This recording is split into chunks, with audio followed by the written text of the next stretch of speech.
Docteur Yaho, alors est-ce qu'un diabétique peut jeûner? Bonjour. Bonjour, Imen. Ça va? Ben, ça va, très bien. Donc c'est au cas par cas.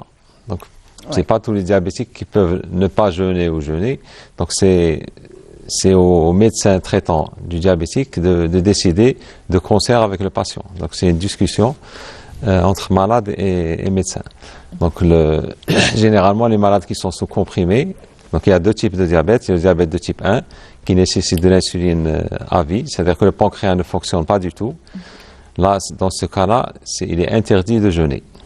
Donc le risque, c'est que le patient fasse soit des hyperglycémies, soit des hypos, c'est-à-dire que soit la glycémie monte trop ou qu'elle descende trop, ça peut aboutir au coma. Donc les diabètes de type 1 qui sont sous insuline ne doivent pas jeûner. Sinon, ils prennent des risques énormes pour leur santé. Le diabète de type 2, c'est un autre type de diabète, c'est des malades dont le pancréas fonctionne, mais qui ne fonctionne pas à 100%, qui peuvent prendre des comprimés. Là, c'est au cas par cas.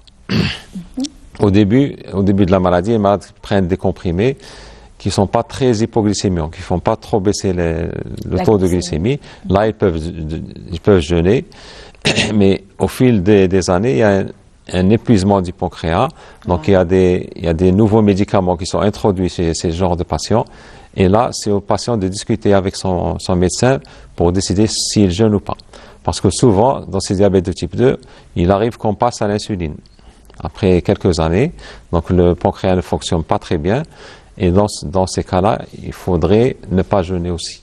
Là, les risques, c'est d'avoir des complications aiguës de type d'hypoglycémie. Parce qu'il y a quand même des diabétiques qui sont sous les deux, insuline et comprimé. Et comprimé, voilà. Et comment vous nous expliquez cela? Oui, ça c'est le diabète de type 2. C'est-à-dire que le pancréas fonctionne tant bien que mal. Il faut des comprimés au début. Au bout d'une dizaine d'années, une quinzaine d'années, le pancréas ne fonctionne pas assez. Et on garde les comprimés et on introduit de l'insuline aussi. Ah, c'est pas la même chose. C'est pas comme le diabète de type 1 où le pancréas ne fonctionne pas du tout. Et dans ces cas-là, quand on introduit de l'insuline, c'est-à-dire qu'il y a déjà un début de complications, notamment oculaires, rénales, etc. Surtout. Oui. Et si le malade jeûne, il va soit faire des hypoglycémies, soit faire des hyper, il va altérer son pronostic oculaire, ses reins, etc. Donc, de préférence, le patient ne devrait pas jeûner. Mais ça, c'est la théorie. Exactement. En pratique, c'est carrément autre chose. C'est autre chose. Justement, d'ailleurs, surtout chez nous. On abordera ça oui. dans un petit moment. Exactement. Donc, c'est pas tous les malades qui acceptent de ne pas jeûner. Oui. Surtout les personnes âgées. Donc, là, voilà, c'est qu'ils ne comprennent pas que... C'est culturel. Voilà, oui. Alors que le bon Dieu, comme disait le cheikh tout à l'heure, nous autorise les gens malades à ne pas jeûner. Effectivement. Voilà, exactement. Si on jeûne et qu'on se fait du mal, le bon Dieu ne va pas l'accepter. Ah ben ça c'est sûr. Celui qui est malade, il a le droit de ne pas jeûner. Si on jeûne et on se fait du mal, ah ça c'est sûr, surtout pour les diabétiques, j'espère qu'ils sont en train de nous regarder, de nous écouter surtout, parce que ce sont de bons conseils d'un professionnel, ce n'est pas nous qui le disons, mais ça c'est le médecin, c'est l'avis du médecin qui le dit. Donc quand on est malade, on ne peut pas jeûner, donc il ne faut pas jeûner, il ne faut même pas essayer de jeûner, parce que si on essaye de jeûner, donc ce sont des conséquences néfastes. Alors quelles sont ces conséquences néfastes si toutefois un diabétique qui n'a pas le droit de jeûner et qui jeûne quand même? Voilà. Donc c'est au cas par cas. Il y a certains malades très bien éduqués qui font leur glycémie régulièrement 3 à 4 fois par jour. Et il y a plusieurs types d'insuline. Ceux qui sont sous insuline basale, en négociant avec leur médecin, ils peuvent toutefois jeûner, mais en surveillant leur glycémie pendant toute la journée. C'est-à-dire avant le suhoor, après le suhoor, donc vers midi, vers 16h, et juste avant le ftour, ils se surveillent. Mais c'est une certaine catégorie de malades qui représente 5%. Qui le font. Qui le font. Il y en a ceux qui ne le font pas. Il n'y en a pas beaucoup, oui. Et ceux qui persistent à jeûner malgré les conseils de leur médecin, donc le risque, c'est soit de faire une hypoglycémie. On a chaque année des malades qui tombent dans le coma. C'est-à-dire quand la glycémie descend au-dessous de 0,70. Voilà. J'allais vous poser la question, alors quel est l'indice glycémique où il faut respecter vraiment et ne pas descendre au-delà? Exactement. Donc il y a des normes au-dessous de 0,70, il faut rompre le jeûne, il faut manger, et au-dessus de 3 grammes aussi. Donc là, 3 grammes, quand c'est on dépasse beaucoup. 3 grammes de glycémie par litre, il y a un risque de déshydratation, de ce qu'on appelle l'acidocétose, c'est-à-dire l'apparition de substances acides dans les urines, Oui. et là, il faut rompre le jeûne. C'est impératif. C'est impératif. Mais c'est toujours au cas par cas. Aucun malade ne ressemble à un autre. Donc, Exactement, oui. Donc Oui. chaque malade doit discuter avec son médecin qui pourra éventuellement modifier le traitement, etc. Et il y a une autre catégorie de malades qui arrête l'insuline carrément pour jeûner. Ben oui, parce Oui. que Et dans ce cas, on se retrouve cher dans le cas diabétique, quand on arrête l'insuline, ça ne veut pas dire qu'on va arranger les choses pendant le mois de Ramadan. Au contraire. Au Donc, contraire, ça va vraiment s'aggraver. Donc, pendant le ramadan, donc c'est les deux extrêmes. Soit on reçoit des patients, soit qui sont à 0,50 grammes, qui sont dans le coma hypoglycémique, soit des malades avec 4-5 grammes qui ont arrêté leur insuline pour pouvoir jeûner. Et ça va à l'encontre de toute religion, donc ça n'a rien à voir avec la religion. Et je suis certaine que vous avez dû recevoir plusieurs malades, plusieurs cas déjà qui ont jeûné, qui ont arrêté l'insuline. Alors, dans quel état ils sont arrivés chez vous? Dans un état catastrophique. Donc il vient sur un brancard.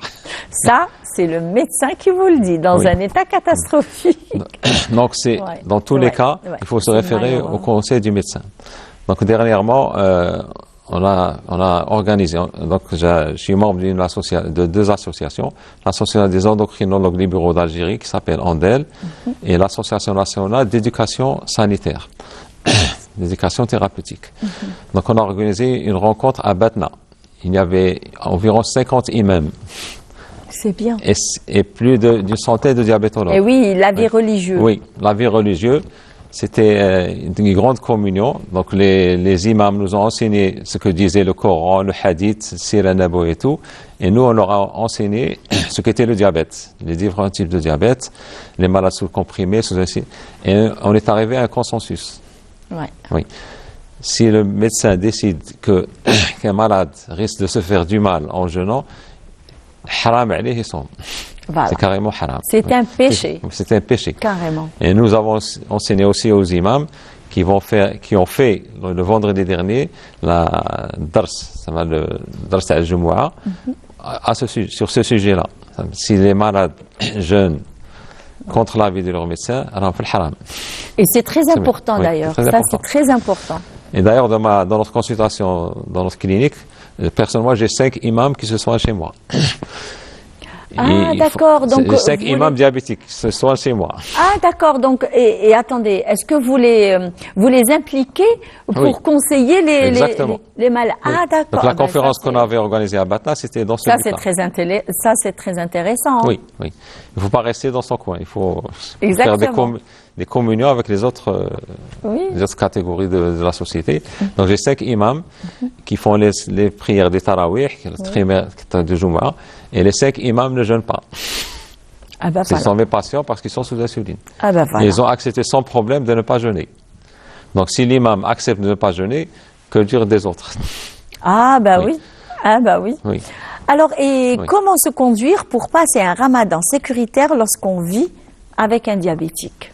Parce qu'on a beau parler Oui. au diabétique, à la personne qui est malade, Oui. mais son entourage aussi, il est impliqué. Oui, oui. Donc le ramadan, c'est le mois de tous les excès. Voilà. Les excès. Donc c'est les sucreries, la jalabia, chamia, etc. Donc je conseille à vos parents d'un diabétique de faire eux aussi le régime.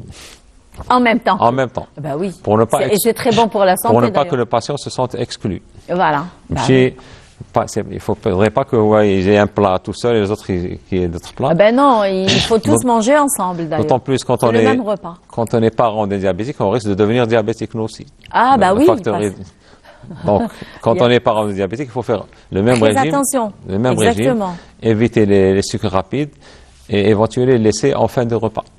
Très bien. Oui. Et je conseille aux parents de surveiller, surtout si c'est des personnes. Donc la zlabia, la chamia au début du repas, non. C'est à la fin. C'est à la fin. Et pas trop. Et juste un petit carré, on va dire. Ah bah oui, pourquoi Oui, tomber pas- dans l'excès? Pas tomber. Et les dates, de préférence, en fin de repas. Ah, on commence pas Oui. de Donc rompre le jeûne prophète, avec sallallahu alayhi wa sallam, Sallallahu alayhi wa il sallam. prenait des dates au début du repas. Mais le prophète n'était pas diabétique. Eh oui. Oui, oui. Il faut laisser les dates en fin de repas, et pas trop, 2, 3, 4 dates en fin de repas. Très bien. Et de préférence, prendre des fruits au lieu de sucreries. Oui. Oui, une orange ou là, une pomme. C'est beaucoup mieux. Oui, c'est beaucoup mieux. bien.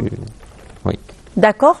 Très bien. Alors, comment se fait la prise en charge on va dire, la prise en charge des diabétiques au cours du jeûne?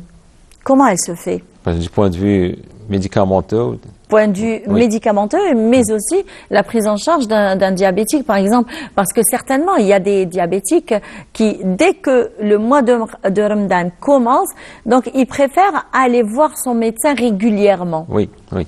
Il faut s'y prendre à l'avance, 1 mois ou 2 mois avant le Ramadan. Donc le médecin changera les horaires de prise des médicaments.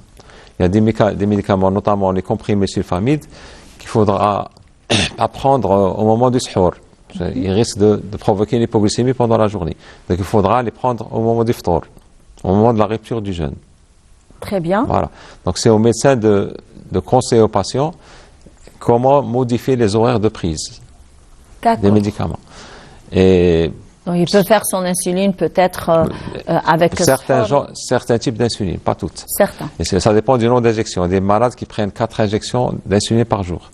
Cela, il sera pratiquement impossible de jeûner. Donc, voilà. Si c'est une insuline basale le soir, il faudra négocier avec le malade et intensifier la surveillance de la glycémie pendant la journée. Il y en a ceux, d'ailleurs, on a vu beaucoup de cas dans notre entourage. De toutes les façons, on a plein de diabétiques. Il y a le diabète, d'ailleurs, c'est une maladie c'est un fléau. Exactement, c'est un fléau et on vit avec, d'ailleurs, que ce soit avec des personnes qui sont diabétiques ou alors nous-mêmes, on risque d'être diabétique un jour ou l'autre, on ne sait jamais. Je vous donne les derniers chiffres. Donc, c'est les chiffres de 2018 du ministère de la Santé. C'est 14,5% de la population adulte algérienne qui est diabétique. Ah, quand même. Ça fait plus de 4 millions de personnes. C'est beaucoup. C'est énorme. Et ça revient très cher à la société, à la sécurité sociale. Et quelle est la cause? La cause, c'est le changement du mode de vie. Il y a les statistiques de 2009, on était à 10%, à 9,5% de la population. En 2018, on était à 14,5%. On est en 2023. On ne sait pas. Quand même. Donc c'est le mode de vie qui a changé. Donc les gens ne marchent plus. Tout le monde va par les transports en commun ou en voiture.